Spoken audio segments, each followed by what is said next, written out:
Hi friends, എല്ലാവർക്കും സുഖമാണോ? ഇന്ന് ഞാൻ റേഷനരി കൊണ്ട് ഒരു ചിരട്ടപ്പുട്ടാണ് തയ്യാറാക്കുന്നത്.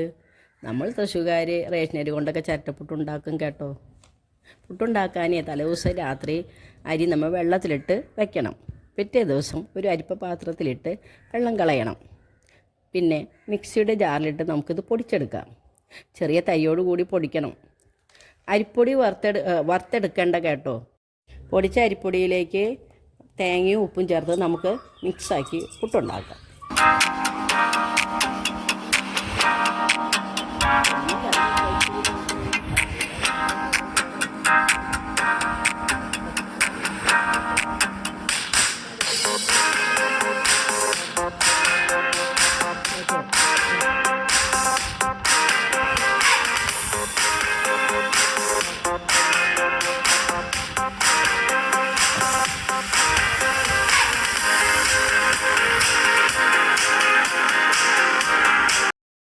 എല്ലാവരും ട്രൈ ചെയ്ത് നോക്കണേ.